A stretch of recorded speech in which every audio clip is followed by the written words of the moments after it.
Welcome to Michigan Reimagined, presented by T.A. Forsberg and Wagoner Financial.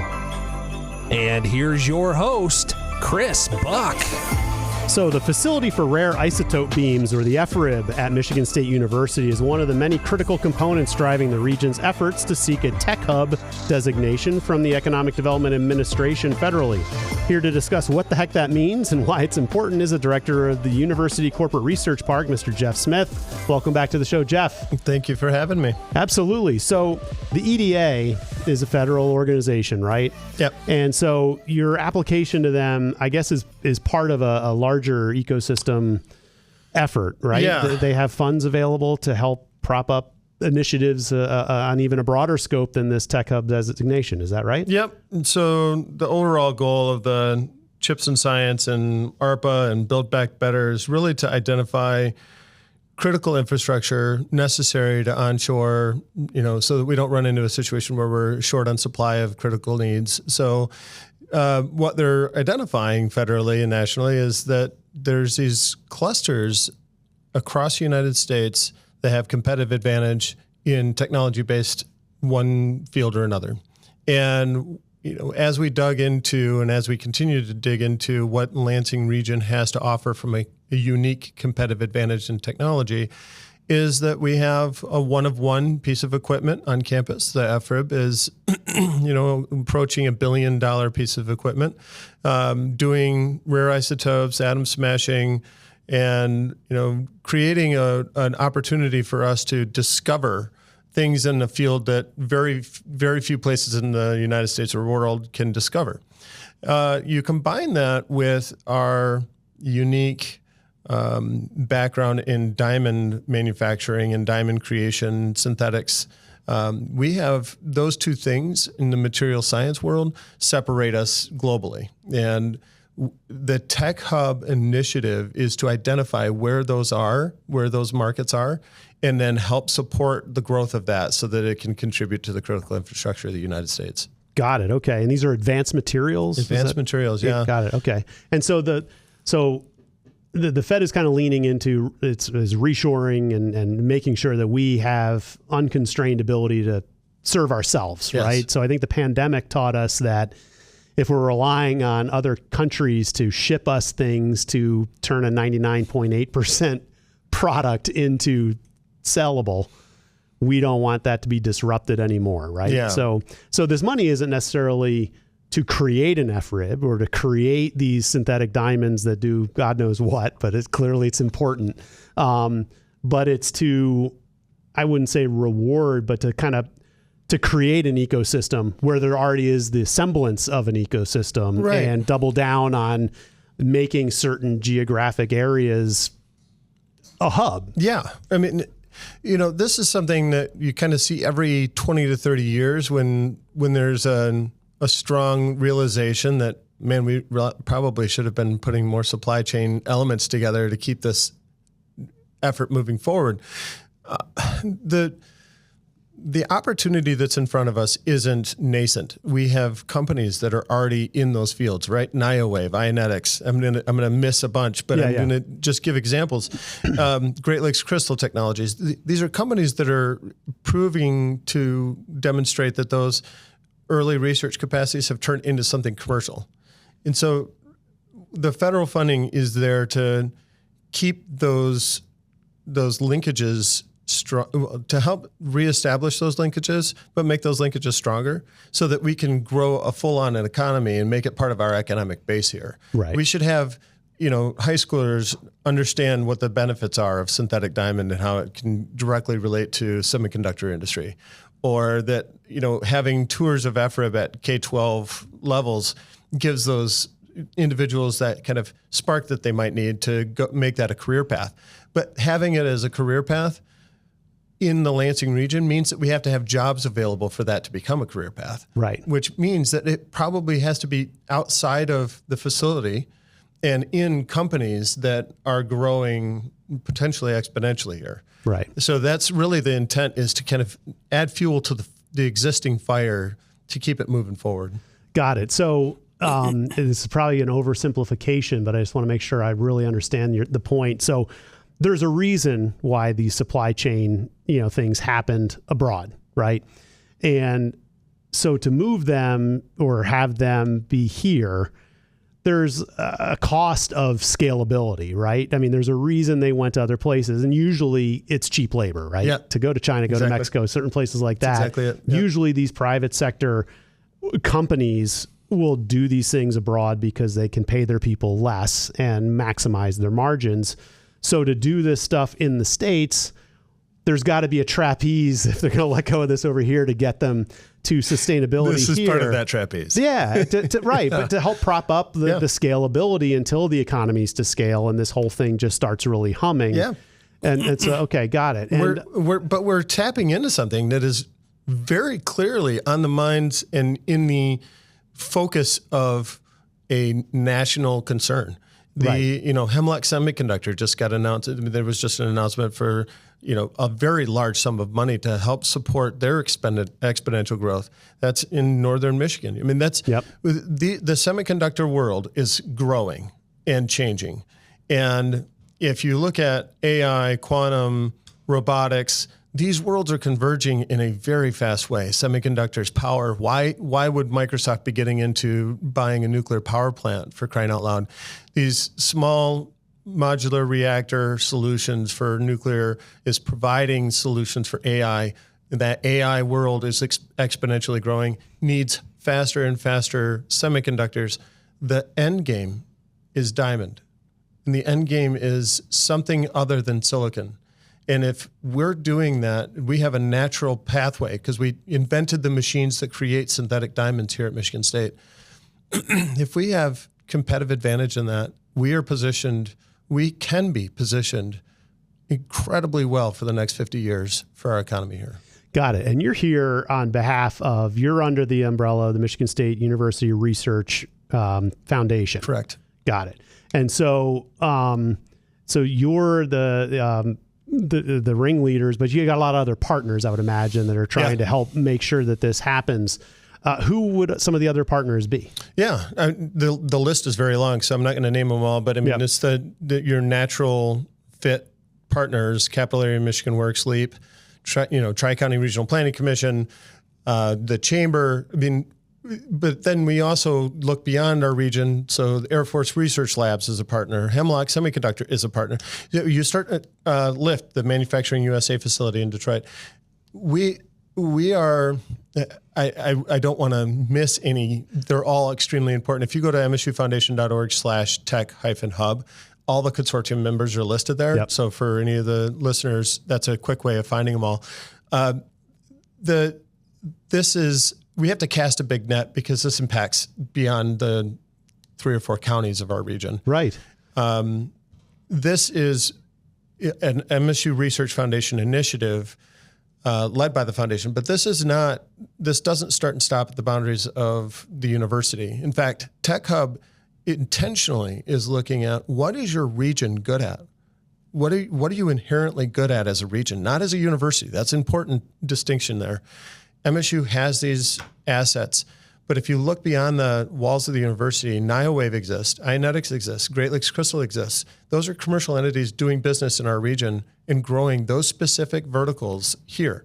Not to mention, we have advanced manufacturing capability and prowess here that not a lot of markets can boast. For the last 10 decades, we've had that here. Right. And I think if we can promote ourselves in a slightly different way, retooling our minds to think of some semiconductors instead of calipers is not really that difficult. Agreed. And even the World Economic Forum doubled down and decided they wanted their Center for Advanced Manufacturing for the Western Hemisphere in suburban Detroit. In Troy. Right. In Troy, right? which makes a lot of sense. Yeah. But again, I think as Michiganders, we tend to sell ourselves short. Yeah. And we think about metal bending and, V8 engines and all that kind of stuff that may be aging out a little bit, that there is a very logical dovetail. I mean, synthetic diamonds and carburetors evolving into fuel injectors is not as big a leap as most people think. I agree. The U.S. Center for Advanced Manufacturing just had their leadership summit just last week, and it was here at Michigan State. It was right here in town. I mean, you're absolutely spot on that this center, this ecosystem is forming here. And I would be remiss to not mention Fraunhofer USA as an incredible asset in our region that we really need to embrace in as many ways as we can. Having a center that not only focuses on coatings and diamonds, but also has the direct line of sight to pretty much any kind of research you can imagine. It's the largest research institution in the world. We have that here in our market. And I think, if you look at competitive advantage, that's a huge one. Right. And Fraunhofer, based on the name, their world headquarters is at Germany. That's where they were founded. And this is their North American deal? Yeah, this is their center Midwest, but Fraunhofer USA is led by Thomas Schulke, who's he's basically co-appointed between MSU and Fraunhofer. And so their USA headquarters is also in Southeast Michigan. But their coatings division, which is the largest division in the United States, is located on campus. Got it. Well, I want to give a nod to one of our friends. When it comes to creating the best living and working environments in the community, no one does it better than my friends at the Forsberg Real Estate Company. Brent Forsberg and his team create vibrant, holistic communities that inspire growth and encourage belonging. Focused on building stronger connections for people, a Forsberg product is always in tune with balancing relationships to create the optimum human experience. Since the 1950s, Forsberg has been enhancing the quality of lives in the communities they serve by following the principles of regenerative growth and aligning the resources and tools that are available. Reach out to my friends at Forsberg Real Estate Company by calling 517-349-9330 or check out their website at lansingrealestate.com. So, this is a very heady conversation, right? And for a lot of our listeners are knee deep in the worlds that they live in. And I would tell you 97% of the listeners are not in this world. Sure. So we're talking about, like you said, this is a 50, 75, 100 year, I wouldn't say pivot, but an evolution for manufacturing, which is something that Michigan's always been good at, engineering and all those kinds of things. And this federal money that is out there is competitive as hell. And you guys are leading the charge with obviously a bunch of partners to get that here to bolster what we've already got started so that we can be the natural place for this to evolve over the next, say, 15, 20 years. Yeah. But it's just going to be a flywheel, hopefully, of just continued evolution. Yeah, I think, if you're looking at what are some right now moments for the Lansing area, those companies that we're talking about that I mentioned already are hiring. And those companies are going from, 5 people 2 years ago to 50 people a year from now. And they're not necessarily jobs that are only restricted to people with advanced degrees. These are individuals that might have some machining background or facility management background or some very, very basic lab experience. These are not necessarily advanced nuclear physics that they're needing as a background. Right. This is something that you're going to see your neighbors getting employed by incredibly soon, which is great. And that's what we're hoping happens. Yeah. My subdivision had a bunch of, FRIB people showing up for this particular, and that was a handful of years ago. And to your point, some of these companies are also going to need HR and recruiting and accounting and, some of the non-sciencey type of jobs too. So this is a job creation, stabilization of our economy, inbound population growth, hopefully. But let's talk about some of the local folks. Like I would imagine, again, you're part of a university ecosystem personally and professionally, but we probably as a state need to hit our K-12 and all those folks over the head with the types of skills and community colleges and RISA and all that kind of stuff to make sure that we're pumping out the talent and making people aware of the jobs that are probably not even here yet to make sure that we can, show these folks. I heard something and I'd love to find the where I found this from because I think it would be a show in its own right. But there's a whole thing about like girls getting excited about engineering, women in engineering, and talking about 8th graders and 9th graders and getting them geeked out on science because it just tends to be a male dominated type thing. I don't know if you've had them on or if you've talked about them at all. There's a great company that's in our portfolio, but as a local company that's doing really well is Inspired Solutions. Yep. Denise Kay lives in Langsburg.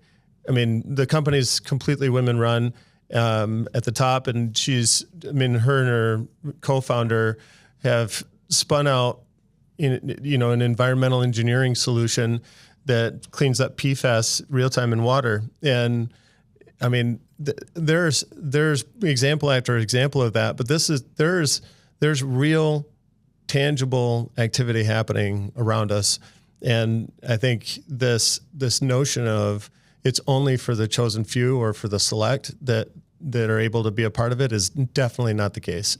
Definitely not the case. We're doing everything we can to pull people into this world rather than making it, an obstacle to get there. And I think we're seeing some fruits of our labor on programs like the Conquer Accelerator, where the CADE program is focused on individuals who may be coming in from marginalized communities or maybe first generation education in this field.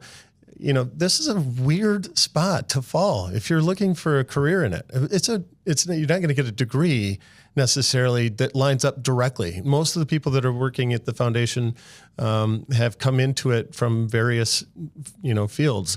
And then if you look at the companies that are spinning out or coming in, those companies all need various fields in education to participate. So it's again, casting a very large net to be a part of all this. Right. And so the Tech Hub designation is a competitive application process. And the EDA. Yep. Economic Development Administration. Yep. Is the Fed that's orchestrating the disbursement of this cash, right? Yep. So I got a million things to unpack on that. So when will you know whether Mid-Michigan gets that designation? Yeah. And assuming we're successful, what is the deployment of those assets? Like, who's the steward of that? How does it get doled out from that level? That, as much as you can speak on that. Yeah. So there was a first round. They announced earlier this year. We applied. There was pretty much all points bulletin on getting an application in across the state. So we had, I think, 6 or 7 from the state of Michigan that were submitted. Some of them were just planning grants. Some of them were planning grant and designation. Ours was planning grant and designation as part of the request. We were notified that we got the planning grant portion, which we're actually coming to the last stages of that, and the submitting of our reporting. We're likely to see another application come out in February, depending on how the election period goes. It'll likely be February when that hits the street. There's another interstitial grant called Build to Scale, and they've asked Tech Hub funding recipients in any way. We're the only grantee of funding in the state of Michigan is the Lansing region. Okay. For those planning grant dollars. The foundation is the Regional Innovation Office for those planning grant dollars, so we administer them. We do all the reporting and metrics, but our consortium, it's called MARS, the Hub for Materials Advancement and Research Strategies. MARS Consortium is the kind of entity that will be supporting activities moving forward in the Tech Hub arena. Got it. But there's likely going to be another round of designation requests in February. There were only a very small, little over a dozen markets in the United States that were designated in the first go around. It was a successful effort in getting the money deployed into the markets that made the most sense. The next round, we're hoping it's going to be somewhere between 60 and 90 million that we're hoping to secure for the Lansing area.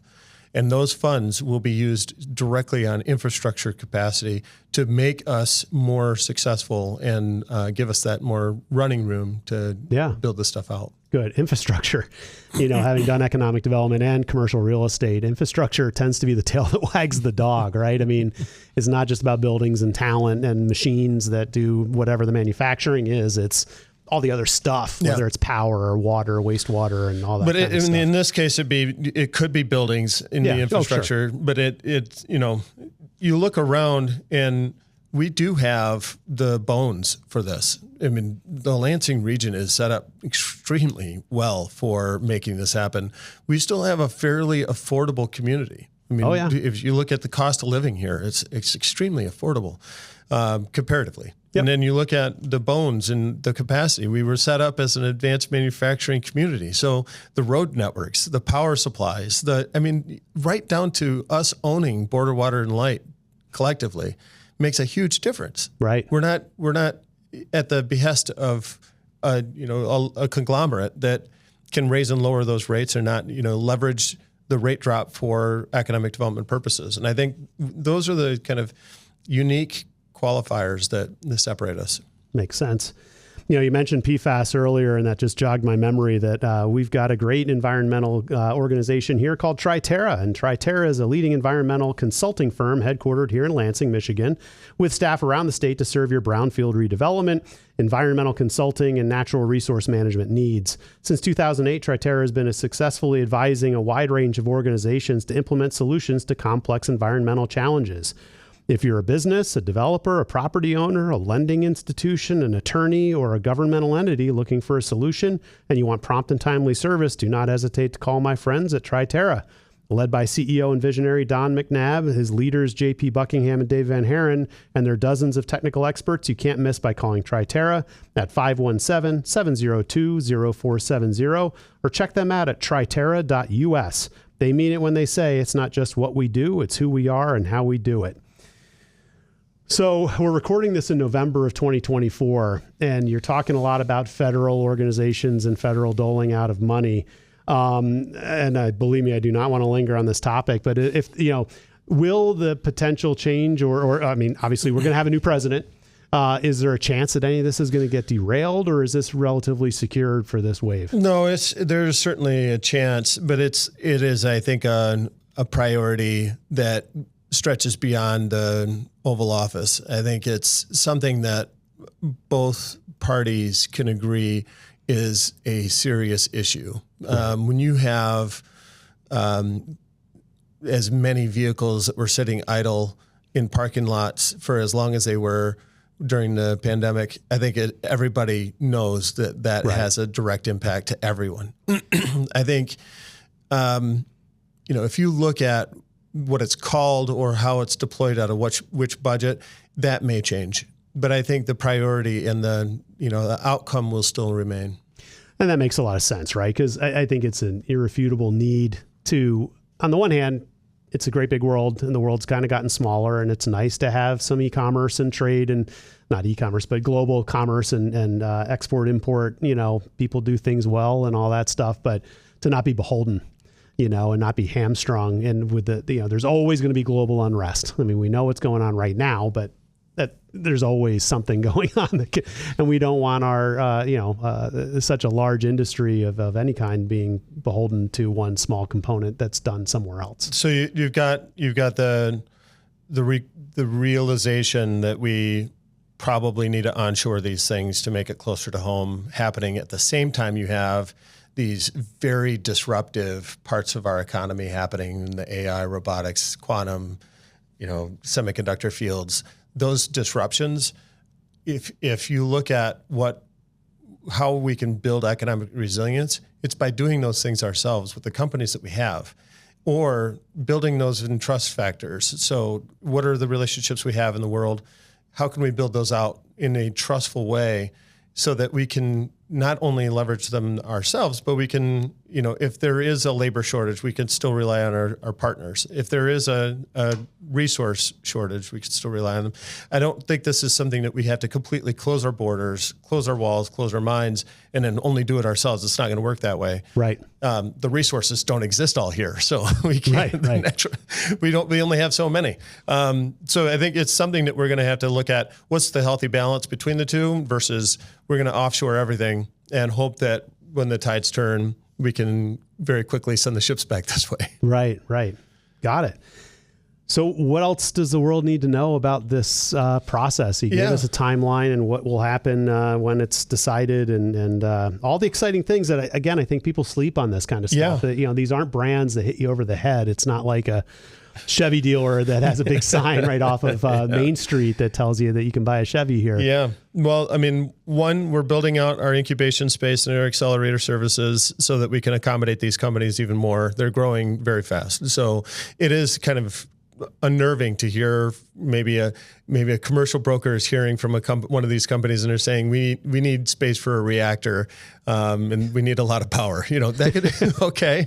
What are you doing in here? Right. But I think knowing that these are quote unquote safe technologies that really need some support in the region. We're going to do our part, but I think it's important that we all kind of tow together to help support these companies' growth. But the other side of that is, this is not just one vertical. As you look at, EDA is really focused on job creation and expansion of the economy. The other side of it is the funnel. How do you feed the funnel with these kind of technologies? And the NSF, National Science Foundation, does that to a very large scale. And so if you look at where the buckets of funding are coming from the feds, it's all over the map. And for us, where we address that map are, at the NSF world, it's NSF engines. We've applied and had some success in the SHAPE world. That's a sustainable packaging application we've looked at, leveraging MSU's package engineering, and then our packaging partners across the Midwest, applying for funding and securing funding at that level, but also at the EDA level, so that we can keep this pipeline of federal funding coming in to help support the region, but also to look at, okay, if this is today, and that's what the EDA is looking at, this is today, it's happening right now, what is coming that we can also be resilient in it? And that's, I think the NSF really focuses on that as well. And those are the things that people need to know, is that the Research Foundation is here to help support commercialization and the activity of the university, yes, but how do we do that as it hits the street? And that's our region partners and our local partners, whether that's in Grand Rapids at the Bridge, or in Detroit at New Lab, or here in town at the Van Camp building and Alliance building with LEAP and all of our regional partners. Our job is to kind of continue to find ways for those funds and those opportunities to hit the street. And those are startup companies and corporate innovation partners. Makes sense. And you gave a website earlier on if people wanted to kind of learn more about this at their own pace. What was that email address? Yeah, it's msufoundation.org. Make sure it's .org. I think there's another .com out there. But okay. I think, you're going to find everything you've wanted to know and then some about the Research Foundation and what we have to offer. Right. There's a venture creation and venture capital and venture acceleration arm called Red Cedar Ventures, Spartan Innovations, and Michigan Rise that is also under the Research Foundation. And those are areas that maybe not a lot of people realize exist here either. I mean, we have a venture fund. We have a venture capital fund here in town called Red Cedar Ventures. And I think, as people are looking to get involved in this, please reach out. And I think if you go to jsmith@msufoundation.org, that's my email. If you have any questions or concerns or thoughts or interests in any of this, we'd be happy to answer or direct you or connect you. And really what we're hoping to do is be a catalyst in all of this and see how we can change the economy of the United States through Michigan and Lansing. Fantastic. Well, we've been talking with the director of the University Corporate Research Park, Jeff Smith, about the Tech Hub potentially coming to the Mid-Michigan region, and then all the rest of this crazy economy we're building on the heels of our manufacturing prowess over the last century. So I appreciate you joining me here today, Jeff. It's an honor. Yeah, excellent. And I want to close by giving a final shout out to all the loyal sponsors for Michigan Reimagined: Forsberg Real Estate, Wagoner Financial, Triterra Environmental, Good Marketing, Keller Williams Advantage and Team, Michigan Rise, and the attorneys at Foster Swift. All are fantastic folks worth the call. And if you found the show as a one-off, I encourage you to follow and subscribe to Michigan Reimagined on YouTube, Facebook, Apple Podcasts, Google Podcasts, Spotify, iHeartRadio, pretty much anywhere you find your podcasts. This is Chris Buck signing off from Michigan Reimagined.